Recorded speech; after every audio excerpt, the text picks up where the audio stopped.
사람이 어디서 왔는가? 종교 이야기가 아닙니다. 저는 오늘 여러분에게 우리 가정 이야기를 좀 하려고 합니다. 그런데 이 이야기는 우리 가정만의 이야기가 아닙니다. 여러분의 가정도 제가 하는 이야기를 들으면서 제 이야기에 빗대어 한번 돌아보시기 바랍니다. 의미가 있을 거예요. 이 프로젝트는 어린이들을 위한 어린이의 이야기 할아버지가 시니어 스토리텔러가 이야기를 해주는 시간입니다. 어린이들 듣고 어린이의 부모들도 들어보십시오. 배경은 계곡을 찍은 영상을 맞춰 놨고요. 지금은 낮이라서 조명이 어떤가 잘 모르겠고요. 저는 지금 돌을 6개를 들고 나왔습니다. 돌을 들고 나왔어요. 오늘 제가 하는 이야기가 이 돌과 관련이 있어서요. 이 돌이 2개고 여기도 지금 돌이 있습니다. 잘 보이는가 모르겠네요. 하나, 둘, 내 손이 둘, 셋, 넷, 6개의 돌을 들고 나왔어요. 이 돌에는 각각 이야기가 들어 있습니다. 우리 아들도 모르고 우리 며느리도 몰라요. 그냥 멀다나 며느리도 몰라요. 먼저 이 작은 돌은 우리 손녀딸 송경이 돌입니다. 아마 어쩌면 우리 아들이 이걸 알 것도 같아요. 송경이 돌이에요. 송경이 출생과 관련이 있어요. 그리고 여기 이 둥그런 돌, 이거는 뭐 같아요? 호빵 같죠? 호빵. 할아버지 같아. 내가 이 돌을 이사를 다녀도 끈질기게 가지고 다니는 돌입니다. 저는 수석을 모으는 사람이 아니에요. 돌 그렇게 수석 모으고 그런 데는 관심 없어요. 이거는 호빵같이 생겼고 이 돌은 엄청나게 큽니다. 이거는 뭐같이 생겼습니까? 이거는 팔같이 생겼습니다. 팔. 이 2개는 우리 아들 돌입니다. 우리 아들도 이거 몰라요. 우리 아들 돌이라는 거 우리 아들도 몰라요.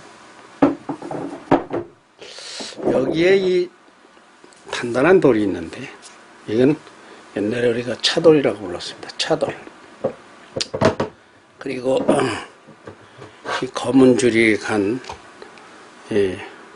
돌인데 내 돌 이름은 모르겠어요. 이 돌이 있는데 이거는 이야기 할아버지 천광로 작가 제 돌입니다. 그러면 이 돌 이야기부터 해보겠습니다. 제가 어디서 태어났는가? 저는 26세 교회를 나왔습니다. 그 이전까지 청년 세월에는 뭐 다 그렇지만 청년의 때에 생각을 많이 하고 청년의 고민도 있었습니다. 나는 도대체 누구인가? 누구나 다 하는 거죠. 그건 도대체 어디서 왔는가? 이런 것에 대하여 다른 사람과 달리 이 족보에도 관심이 많고 아버지 어머니의 과거, 할아버지 할머니의 그 옛날 뭐 이런 이야기에 관심을 많이 가졌어요. 그래서 제가 태어난 곳이 어디인가 그걸 물어봤어요. 그러니까 내가 가마골에서 났대요. 이거는 그냥 형님한테 물어봐도 그렇고 아버지한테 물어봐도 그렇고 어머니한테 물어봐도 그렇고 조그만 어린아이가 나 어디서 났어? 나 이제 낳는 걸 보니까 누구는 어디서 낳고 뭐 어른들이 이야기하면 내가 얼른 말을 뺏었습니다. 나 어디서 났어? 이렇게 물어보면 너는 가마골에서 났다는 거야. 그러면 또 누가 또 옆에서 하는 말이 아니야 능골이야 또 이래. 그러면 또 아니래 푸뭇골이래. 그러니까 내가 어디서 나간지 누구는 푸뭇골이랬다. 너 푸뭇골에서 났을걸? 너 눈골에서 났을걸? 너 가마골에서 났을 거야. 아버지 어머니는 가마골이라고 그러는데 옆에 사람들이 눈골이니 푸뭇골이니 그래. 그 가마골이 어딘지 뭐 알 수가 있습니까? 가마골이 나중에 알았습니다. 나중에 알기를 원래는 아버지가 경상도 의성 안평면 사람인데 제천을 거쳐서 충주로 와서 노은면에 자리를 잡고 노은 광산에서 거기서 근데 일제시대인데 아버지가 그 무엇을 덕대가 뭔가 자세히 몰랐지만 덕대 일을 하셨대요. 그러니까 상당히 광산 전문가였었던 것 같아요. 광산을 하는데 6.25가 났습니다. 6.25 전에는 일본 사람들이 했던 광산이죠. 일본 사람들이 그냥 무조건 도망가니까 그 아버지가 뜻밖의 한국인들끼리 그 광산을 물려받게 되었어요. 아버지가 그 광주같이 아주 부자로 그 주석이 나오고 금이 나오고 그러는 보련 광산입니다. 지금의 충주시 노은면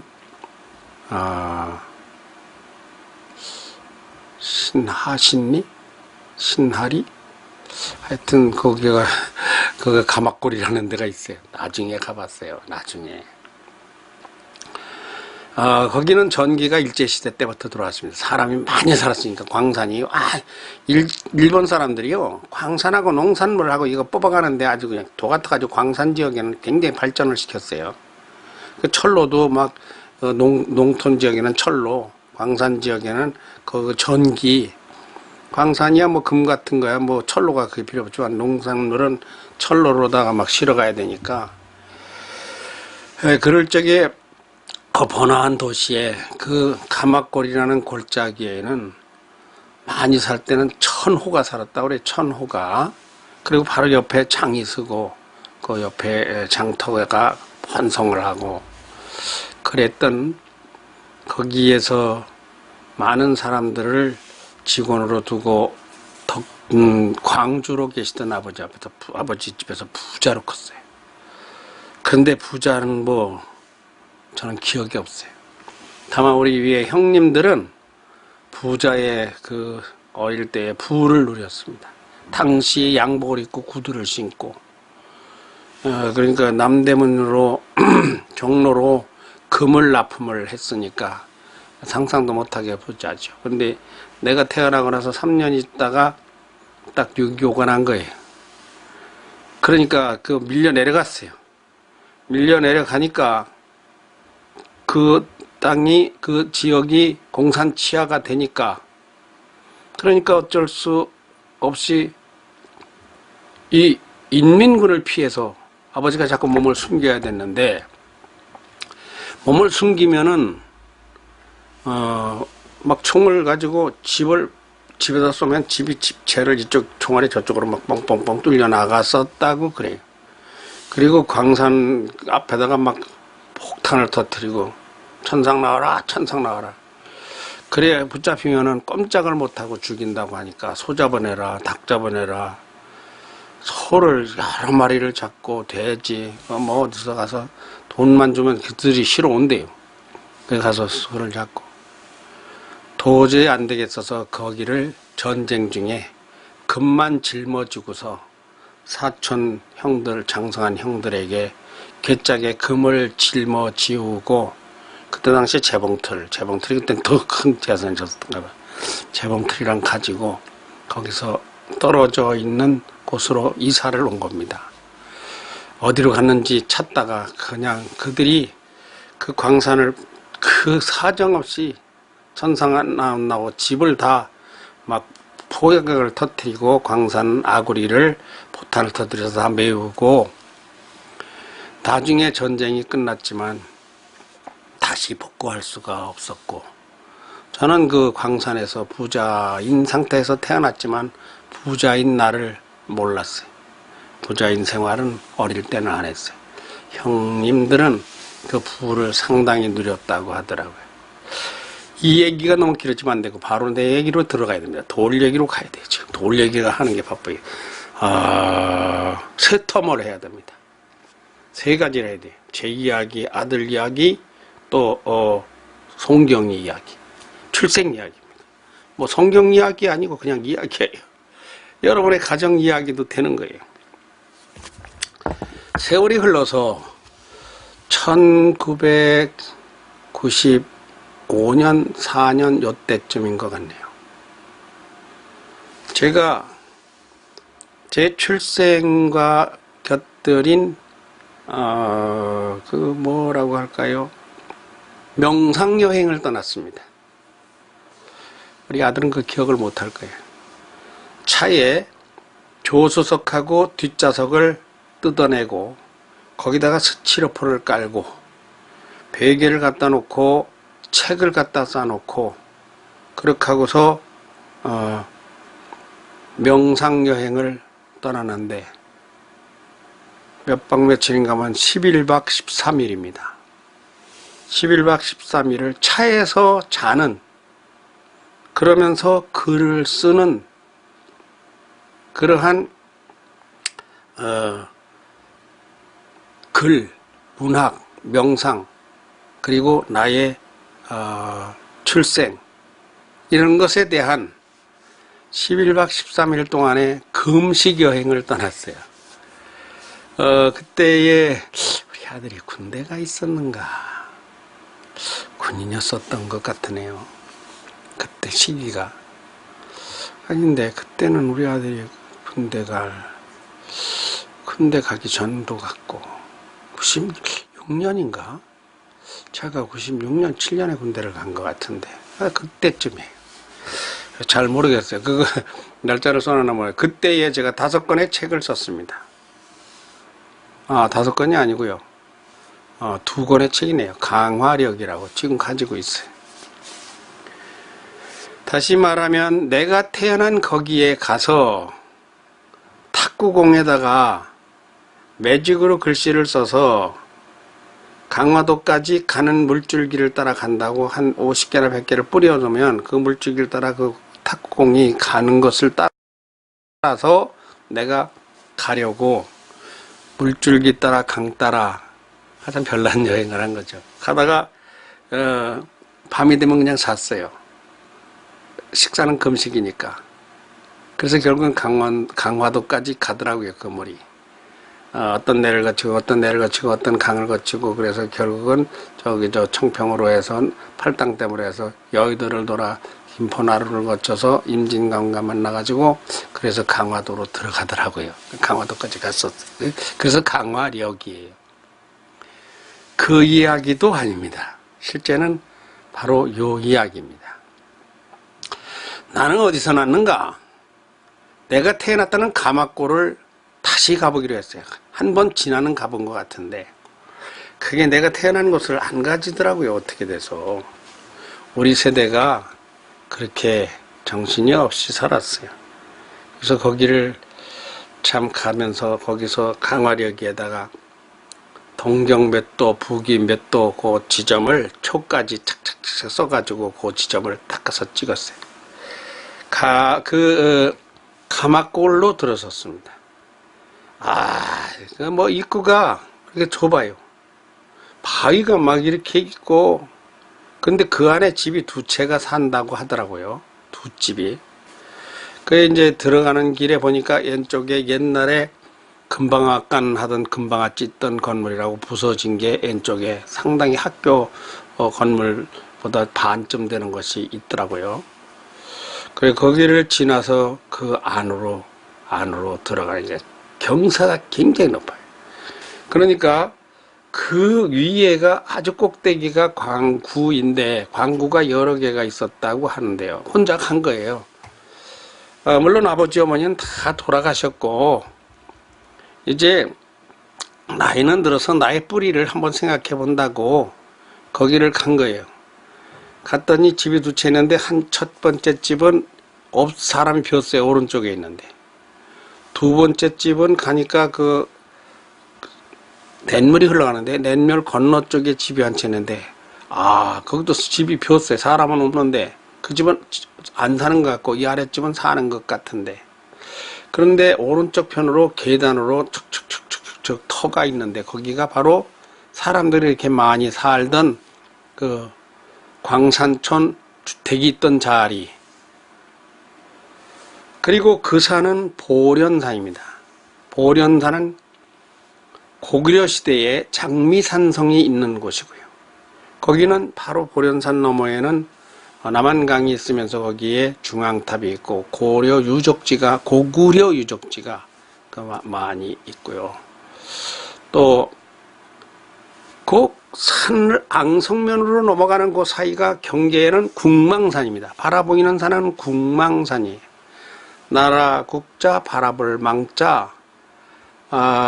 명성황후라고 불리기 전 중전 일대에 대원군과의 권력다툼에서 밀려가지고 장원으로 피난을 왔다고 하는 그곳은 바로 그 노은면 가신리를 이야기합니다.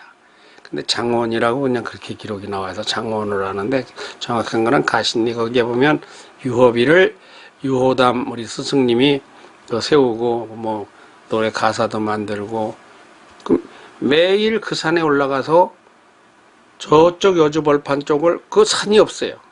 연기가 나지 않는가 무슨 소리가 뭔 일이 있는가 올려다 봤다고 해서 거기 올라가면 치마바위가 있고 명성황후가 가신리에 오래 들어갈 것 같다 그래서 그 저그만한 집이지만 대궐 터같이 지으려고 큰 돌을 다듬은 주춧돌 같은 게 내 친구 안건영이네 집 마당에도 몇 개가 있고 그 한 귀철이가 그 동네에 살았는데 귀철이네 동네에는 그 이제 거기 그 상량까지 했었는데 올라갔다고 하는 그곳인데 바로 저는 궁망산과 보련산 각각 700m에서 770m 사이 그 산 가운데 골짜기가 있는데 그 가막골이에요.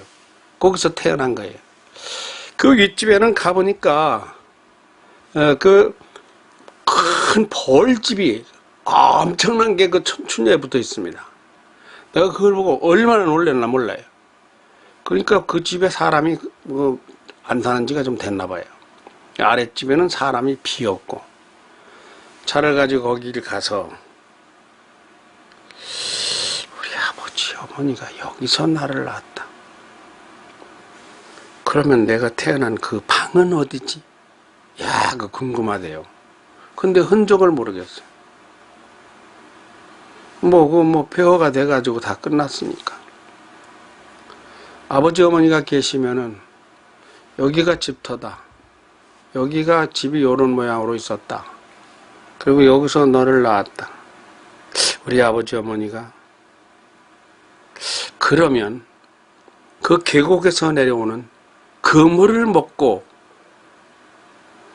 그 물로 우리 아버지 어머니가 나를 생산해 내신 거예요. 그러니까 나의 출생지가 그 가막골 골짜기에 그 산천 하나, 나무 하나, 흐르는 물 하나가 이게 보통으로 안 보이는 거예요. 그래서 거기서 이 돌을 이것저것 만지다가 이거 2개를 가지고 온 겁니다. 2개 돌을 가지고 온 거예요. 이게 내가 출생한 그 마을에 그 계곡을요 한 2m, 3m 되게 넓게 그 골이 깊으니까 넓게 축대를 싸서 잘 해놓아 가지고 돌을 계곡의 속에서가 아니라 그 부근에서 이걸 2개를 채집해 가지고 온 거예요. 사람이 어디서 왔는가? 기독교인이 되기 전에는 도저히 알 수가 없었어요. 내가 거기서 태어났구나.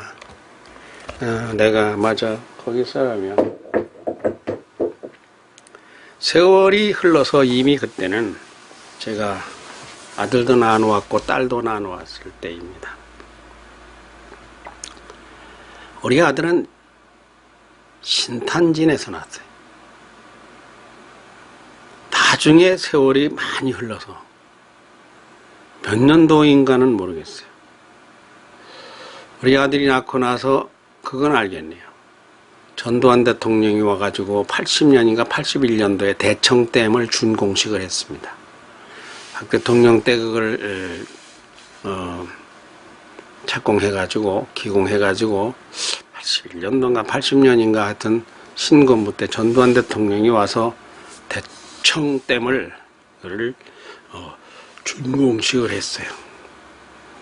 그런데 그때에 살던 곳이 우리 아들을 잉태한 곳이 그때 당시에는 대덕군 신탄진읍 석봉리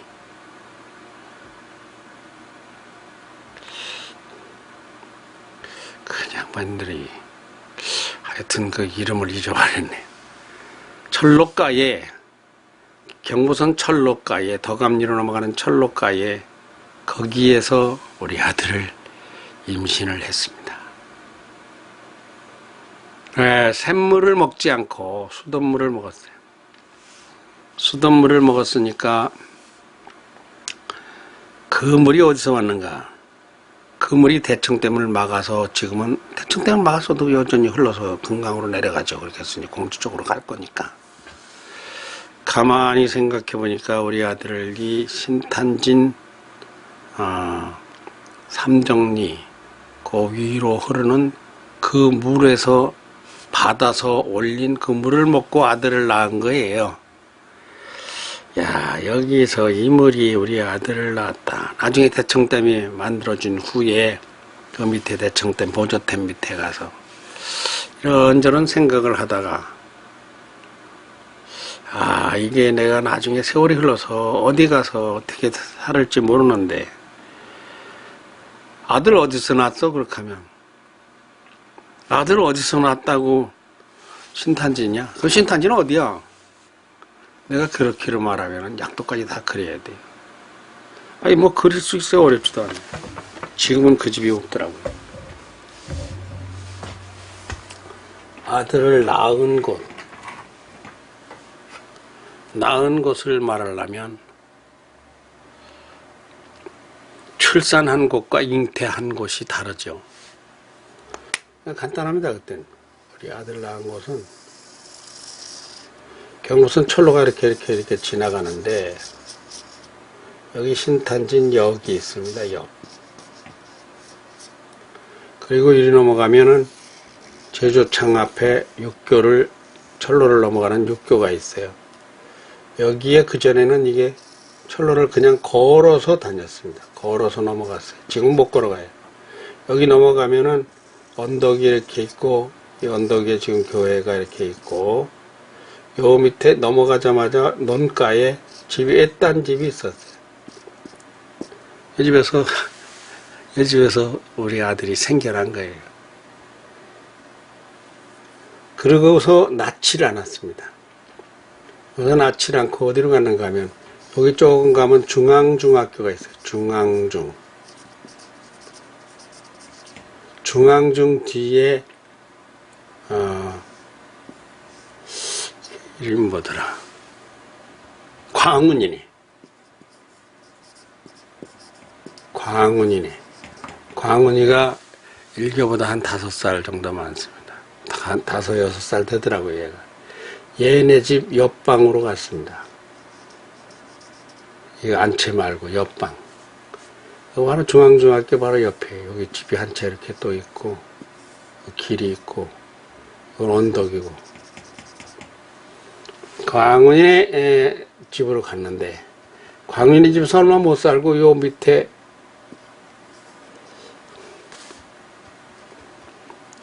은선이네 집으로 왔습니다. 은선이네 집에는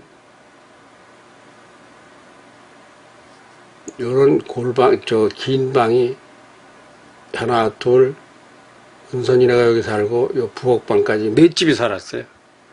근데 두 번째 방 여기에서 우리 아들을 낳았습니다. 여기 출생한 곳이. 여기는 이제 나연이네 집이고 이 나연이네 때문에 우리가 교회를 나왔어요.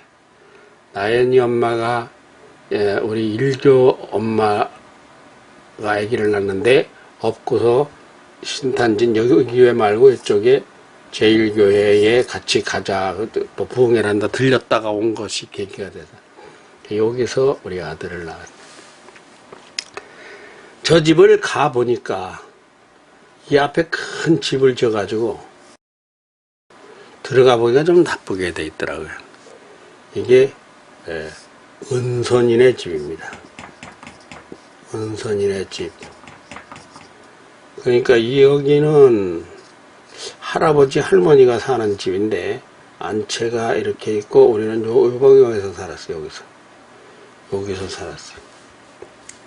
요 방에서 살았는데 요 방에서 임신을 했고 여기는 이제 길이 이렇게 외딴 집이에요. 여기 논이야, 논. 여기서 임신을 해서 지금은 이게 폐쇄가 됐어요. 지금은 여기로 해서 이쪽으로 돌아서 이렇게 지하도로 가더라고요. 하여튼 간에 여기에서 직선 거리로 따지면 불과 300m, 3에서 500m 이 정도 거리에 언덕 밑에 여기 집이 있었죠. 그러면 여기서 먹었던 물은 신탄진과 청주 사이에 있는 그 대청댐 물이고요. 거기에 가가지고 이 돌을 주워오면서 야, 우리 아들 낳은 곳이 여기다 이렇게 생각을 해보게 된 겁니다. 자, 두 텀이 끝났습니다. 마지막 세 번째 텀입니다. 결론은 세 번째 텀을 끝나고서 마감을 할 때 간단하게 할 것입니다. 이것은 아주 귀엽습니다. 이 돌이. 내가 이걸 본드로 붙여놓는다 하면서 하나를 만든다 하면서 아직 안 만들었는데 뭐 안 만들어도 잘 가지고 있어요. 이게 우리 송경이가 낳았을 때 내가 신탄진 거기 가서 너 아버지가 태어난 거기에서 우리 송경이 같이 예쁜 돌을 하나 찾는다고 이걸 며칠 갈 때마다 이걸 신경을 쓰다가 이 돌을 찾았어요. 아주 이거 받침하고 딱 어울리더라고요. 그래서 이걸 여기다가 천송경 이렇게 파서 출생기념 이게 내가 한다 하고 생각을 했었지만 하지는 못했으나 하여튼 그 마음이 들어있는 돌이에요. 근데 이 돌은 채취한 것이 저 아버지가 태어났다라고 보는 그 물, 신탄진 그 하천 그 위에 대청댐 보조댐 밑에 거기서 채취를 한 건데요. 내 나름에는 의미를 담아가지고 가지고 있는 돌이에요. 그냥 아무 돌이나가 아니고. 그러나 이거는 가짜입니다. 진짜는 내가 갖지를 못했어요. 왜 그런가 하면 걔가 2005년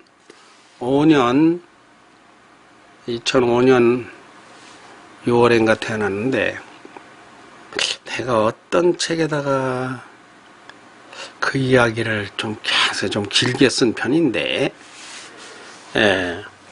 우리 송경이가 태어났을 적에 태어나기 전에 제가 가슴이 벌렁벌렁 설레고 그 아들하고 손자하고는 완전 다르더라고요. 어떻게 다릅니까? 아니, 느낌이 달라. 진짜 낳는 것 같고, 뭐, 완전 달라요. 그러니까, 아들을 낳을 적에는 그냥 뭐, 별로 감각 없이 그냥, 나도 모르는 사이에 순식간에 그냥, 아버지가 돼가지고, 몰라요. 뭐, 이런 수준인데, 할아버지가 될 때는, 깊은 생각을 하게 되고, 심각해지고, 진지해지고, 경건해지고, 거룩해지고, 며느리가 신령하게 보여요. 아들은 그 정도는 아닌데 며느리가 배가 부른 걸 보는데 아니 세상에 그렇게 위대하게 보일 수가 없어. 그러한 것을 내가 많은 시로도 썼습니다. 그래서 그 시가 상당 부분 어디인가 보관되어 있어요. 하여튼 우리 송경이 이름을 지어놓고 송경이가 태어날 때 그날에까지도 내가 그 기쁨에 하나님 찬양 시를 썼어요. 그런데 송경이는 어디서 임신이 되었을까?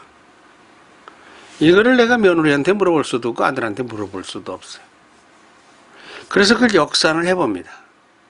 역산을 해보면 280일 전이에요. 280일 전이니까 그걸 가만히 계산해 보니까 그때에 어디 살았는가 할 것 같으면 대전 동구 홍도동에 살았습니다. 홍도동 111에 8인가 그동안 잊어버렸네. 흥진 빌라에 살았어요. 흥진 빌라 3층에서 살았어요. 그 집을 군대 갔다 온 아들 명의로 내가 대출을 떠가지고 그걸 샀죠. 그래서 아들은 군대에서 나오면서 이제 신혼을 하면서 그 집에서 우리 세 식구가 시작을 해서 5년인가를 4년인가를 살다가 이제 같이 살다 미국으로 간 건데 그때 송경이가 태어난 거예요. 그런데 2004년인가 그때에 원래 2002년인가 결혼한 것 같은데 그 공부한다고 대학원 다니느라고 임신을 안 했어요. 임신 안 한다고 내가 뭐라고 했거든요. 빨리 임신하려니까 그때 우리 아들이 한 말이 지금도 내가 머리에 꽂혀가지고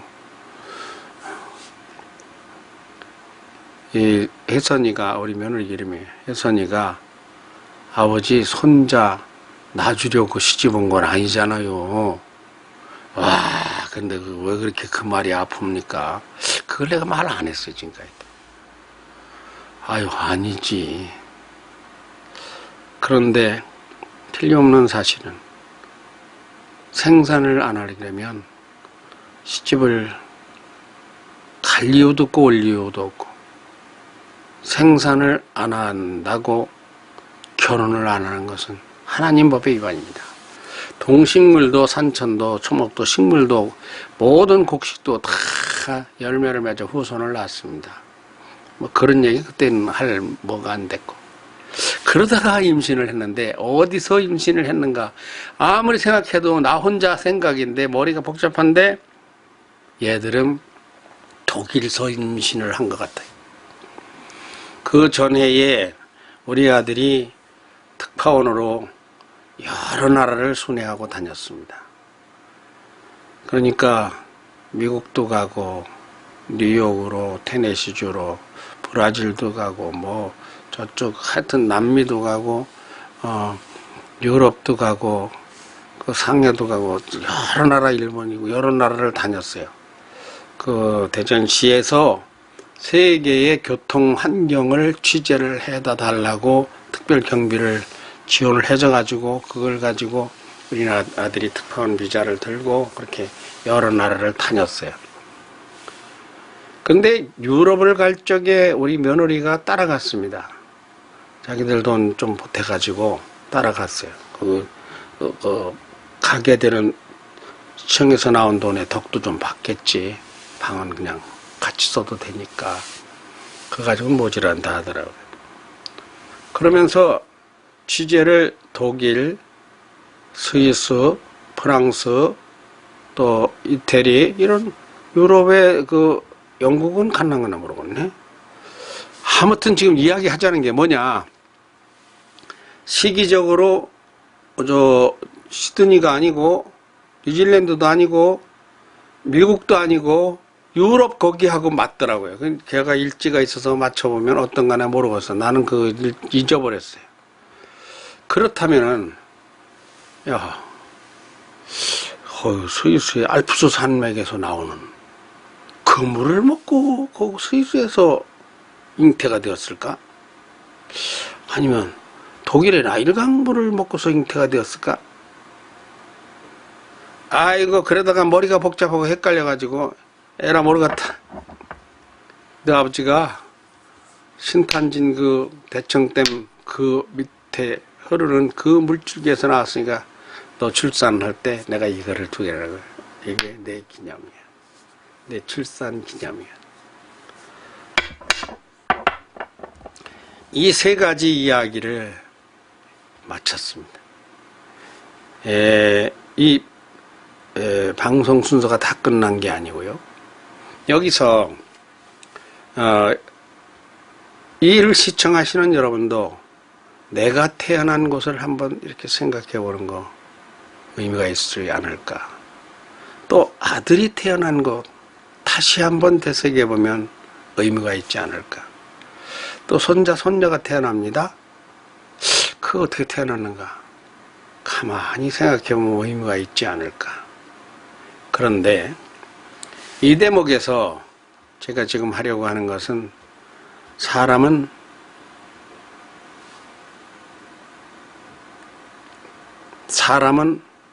내가 내 자식을 낳지 못한다는 겁니다. 그 말 하려고 그래요. 어린이들을 가만히 보면 참 신기하죠. 그 어린이들이 어디서 나왔을까? 엄마가 낳았어. 젊어서는 몰랐어요. 이제 나이가 들어서 가만히 보니까 엄마가 어떻게 해서 저것을 낳았을까? 손가락이 10, 발가락이 10, 눈이 2, 그리고 또 걸어. 하나는 손잡고 하나는 안고 걸어가는 엄마들을 보느라면 참 신기합니다. 신기해요. 어떻게 해서 저 사람이 사람을 저렇게 낳아 놓았을까? 자, 우리 어릴 적에 썰매를 만들고 그 구르마를 만들어서 타고도 댕기고 마차 그러다가 자전거가 나왔죠. 자전거가 몸체 최대, 바퀴, 자저살, 튜브, 타이어, 안장, 발판, 부속이 얼마나 될까요? 부속이 몇 가지 되겠습니까? 100가지 된다고. 자동차는 부속이 얼마나 될까요? 10,000가지 되겠습니까? 10,000가지는 안 될 것도 같으죠. 그런데 비행기는 부속이 얼마나 될까요? 1,000,000가지가 넘는다는 걸로 알거든요. 우주왕복선은, 우주로 가는 로켓은 부속이 얼마나 된다고 생각하십니까? 내가 정확하게 알지는 못해요. 다만 분명한 사실은 이렇게는 안 될 거다라고 생각하는 거예요. 뭘 만들어낸다는 것이 이렇게 어렵습니다. 근데 사람은 부속이 얼마나, 이렇게 말하면 알아듣죠? 사람은 부속이 얼마나 될까요? 사람은 3조 5천억 개를 가지고 만들어냅니다. 3.5kg로 태어나는 아이가 그거를 세포수를 부속이죠. 부속을 다 이렇게 조합해놓은 부속을 세어보면은 3조 5천억 개. 1kg당 1조 개의 세포가 필요해서 만들어진다는 거죠.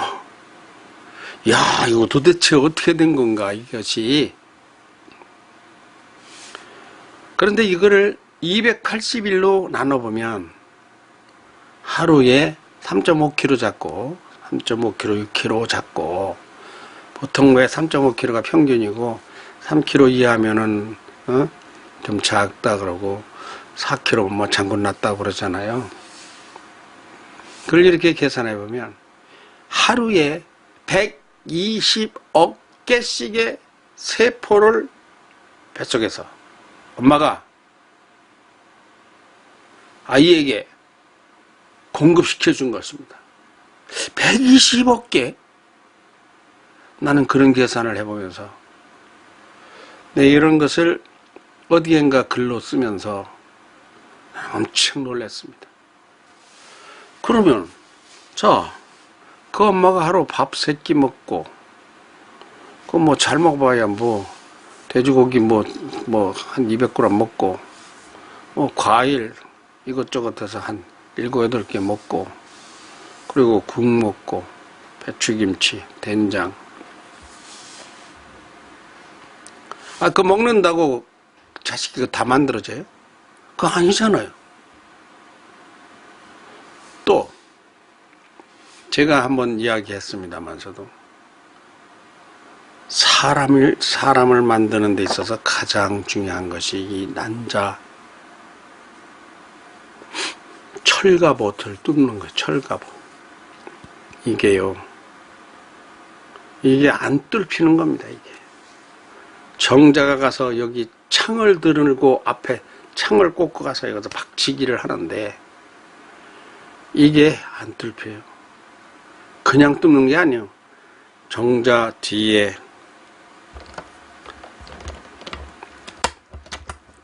이게 창이라면 창 뒤에 이런 폭약을 달고 날아갑니다.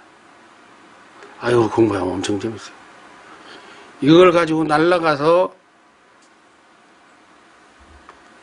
닿는 순간에 뻥 터치는 거예요. 뻥 터치면 이게 흐물흐물해져. 그러면 뚫고 들어가려고 하는데 3억 명의 정자들이 가서 다 성공을 못해. 매일 임신되는 게 아니잖아요. 임신하는데 결혼하고서 6개월도 걸리고 1년도 걸리고 어떤 사람은 5년도 걸리고 이게 도대체 이게 뚫히질 않아. 왜 안 뚫힐까요? 아주 쉽게 뚫히면은 아주 쉽게 뚫히면 애가 불량품이 되는 거예요. 그러니까 보통 우수한 품질의 정자가 날라와서 때리지 않으면은 이게 안 열리게 만들어져 있는 거예요. 안 낳았으면 안 낳지. 기왕 아이를 낳을 것 같으면 최고 품질의 우수한 아이를 만들어야 된다. 여러분, 아이를 놓고서 왜 우열을 가립니까? 왜 저 아이는 꼴찌고 우리 아이는 뭐 1등이고 이런 거 왜 따집니까?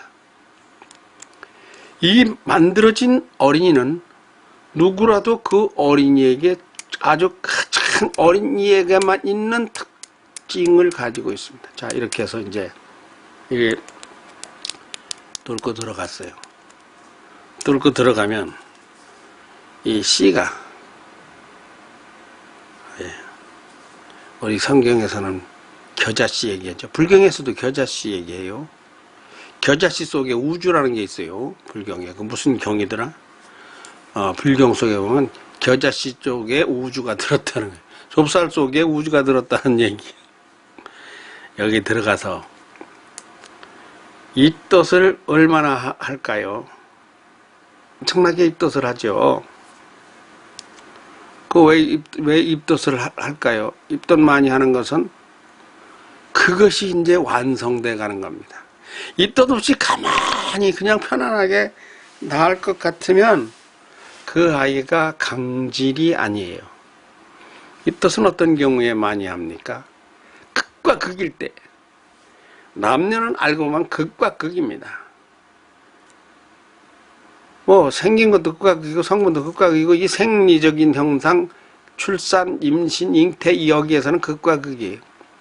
이게 들어와 가지고 남의 집에 들어와서 다리 쭉 뻗고 들어놓고 자는 것처럼 그러니 엄마가 얼마나 힘이 들어요. 그럼에도 불구하고 그 아이를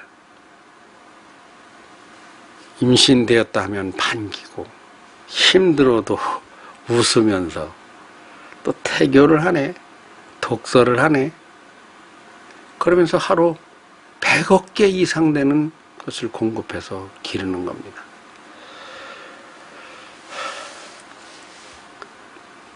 이 사람이라고 하는 기계는 지구를 다 갈아도 사람을 만들 성분이 안 나온다. 지구 속에 인간의 세포가 되는 모든 것이 다 들어있는 것 같지만 우리가 추출을 해서 그걸 만들지 못하는 거예요. 이거는 아무도 모르는 이치예요. 밤에, 아니 밤이라기보다도 몸속에서, 태 안에서, 자궁 안에서 엄마가 그걸 쳐다를 봐. 손으로 어떻게 하기를 해. 누가 그 안에서 그렇게 그걸 아이를 만들어냅니까? 그 정자도 마찬가지. 불알이 빨간 놈이 이런 말이 있어요. 우리 어릴 때는 할아버지들이 이리 와봐 이놈아. 어디 불알 한 번만 만져보잖아. 히히히 막 웃고 막 깔깔 웃고 막 그러면 막 발버둥을 치면 이놈의 자식이 불알 한 번 만져보는데 영그러나 안 영그러나, 불알이 영그런가 안 영그러나, 아이고 영그러가네. 우리 할아버지들이 그랬어요. 요즘 아이들 그렇게 하면요, 그렇게 하면 다 고소해. 불알이 영근다는 게 무슨 말일까요? 그 안에 정자 생산 공장 시설을 만들어 놓은 겁니다. 그래서 그 공장이 준공이 완성이 되면은 다 영그른 거예요. 그러면 그게 있지도 않던 정자를 생산해서 정자를 방출을 할 수가 있는 거죠. 그래서 그것이 보이도 않는 깜깜한 밤중에 아니라 몸속에, 살 속에, 뱃속에서 아이가 만들어져 나와요. 이렇게 만들어져 나온 아이를 여러분 어떻게 대합니까? 내 새끼 사랑스러워 귀여워. 이거는 낮은 거야. 진짜는 참 우러러 받들어 큰 절로 무엇이어도 다 그 감사함이 다 표현 안 되는 겁니다. 이렇게 만든 분이 하나님이에요. 아니, 하나님이 싫으면 천지신명이에요. 여러분, 하나님이 싫다고 할 것 같으면 천지신명이라고 하자고. 아니요, 천지신명도 아니고 내가는 다음에 하고, 천지신명도 아니고 조상님이 줬어. 조상님이 줬다 우리가 죽은 조상님이 와가지고, 죽은 조상이 줘가지고 오죽해가지고 대도 안 와요. 그럼 누가 줬느냐? 삼신할머니가 줬어. 뭐 그렇게 믿든지 그건 차이예요. 다만 한 가지 분명한 것은 내가 내 맘대로 내 솜씨로 자식을 낳은 것은 아니다는 겁니다. 그러니까 자식은 누구의 것입니까? 내 이론으로는 하나님의 것입니다. 하나님이 주인이에요. 우리는 내가 말한 대로 빵틀입니다. 빵기계예요. 빵틀이 국화빵을, 붕어빵을 찍어내면서 빵틀이 내 거라고 합니까? 아니죠. 주인이 재료로, 빵틀은 몰라, 빵도 몰라. 거기다 갖다 만들어서 안고 놓고 밀가루 해서, 밀가루는 어떻게 만드는 게요? 하여튼 밀농사를 져서, 밀농사는 어떻게 짓는 거예요? 이렇게 해서 그 만들어진 것이 빵이라고 할 것 같으면, 그러면 하나님이 이렇게 보이지도 않는 데서 어린이들을 만들어내시는데 왜 만들었을까요? 심심하니까, 하다 보니까, 장난삼아서. 절대 그게 아닙니다. 하나님이 심사숙고해서 정말 기를 자격이 있는가? 여기다 갖다가 어린이를 갖다 만들어 넣어놓으면은 이게 잘 키우려는가? 성질머리는 못됐지 않은가? 음식 버릇은 나쁘지 않은가? 싸우지는 않는가? 아이고 안 낳는다고 약 처먹고 유산한다고는 하지 않겠는가? 하나님이 신중하게 자기의 자식을 우리에게 분배해 준 것입니다. 그러니까 나는 오늘 아침에 우리 아이들과 영상통화를 했는데요. 보면은 참 하도 경건스러워서 뭔 말이 안 나와. 저 아이들이 저렇게 커서. 근데 이건 나만이 아니에요. 할아버지가 돼보면 누구라도 손자를 보면은 그렇습니다. 내가 서울에 가서 이번에 들은 이야기인데, 내가 대전에 아는 분하고 비슷한 경우야. 야, 아들이 돈을 잘 버는데 결혼을 시켜서 그래서 손자를 낳는데 아이가 자폐증이 심하답니다. 지진하지요? 자폐증은 어떻습니까? 1분을 가만히 못 있는 거예요. 막 우는 거예요. 1분 막 자꾸 막 요란하고 그리고 반복을 하고. 그러니까 전응하니까.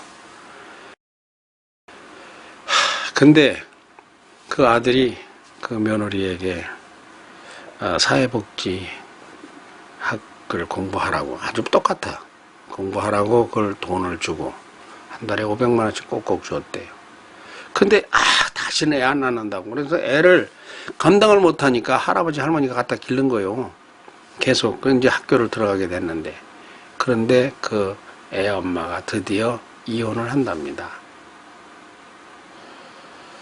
자폐증이 심한 어린아이 하나 놔놓고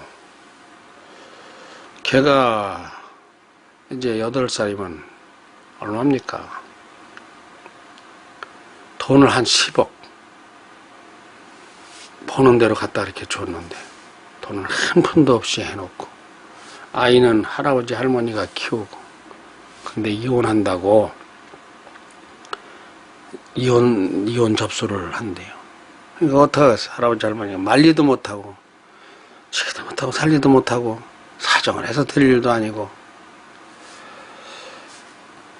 아이가 자폐증이 있든 건강이 나쁘든 공부를 못하든 그것은 하나님 것입니다. 조상님 거예요. 내 게 아니에요. 나는 관리자일 뿐이에요. 내가 공주님 왕자님을 맡았는데 공주님 왕자님이 내 마음에 안 든다고 그러다가 내가 버립니까? 상감마마의 아들인데.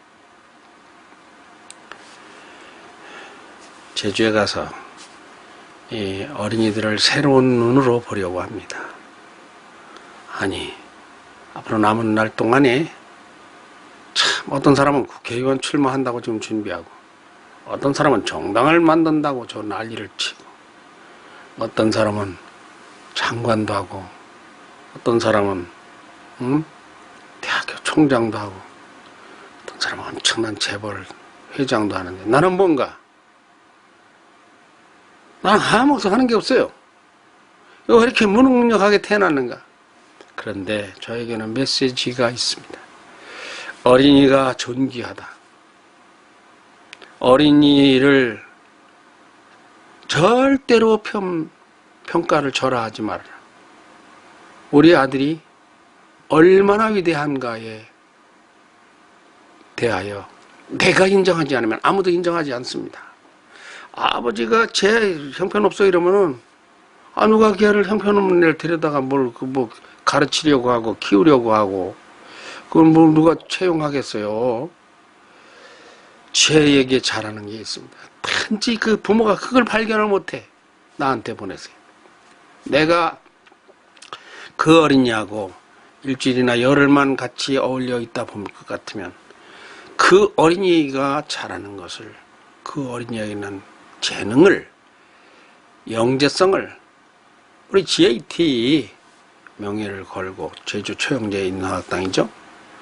여기에 명예를 걸고 어린이들을, 그렇다고 내가 이렇게 잡아당겨 키를 늘리고 내가 무슨 능이 있어서 갖다 취직을 시킨다는 게 아니에요. 이 생각의 세계를 빵빵하게 부자로 만들어서 평생을 살아간, 어릴 때 받아야 될 에너지를 공급할 수 있습니다. 그러니까 내가 귀한 사람인 것 같은 생각이 자주 든다니까. 그러다가 아이고 이거 무슨 아이고 이거 뭐야 이거 도대체 내가 이거 왜 이 모양이야, 이렇게 내가 무능력해 절망도 자주 해요. 근데 절망하는 것 같지만 그렇지만 다 큰 그릇 있고 은 그릇 있고 나무 그릇 있고 먼 그릇 있고 다 역할이 있어. 할 수 없이 나는 이야기 할아버지입니다. 오늘의 이야기 마치는 종을 올리겠습니다. 감사합니다.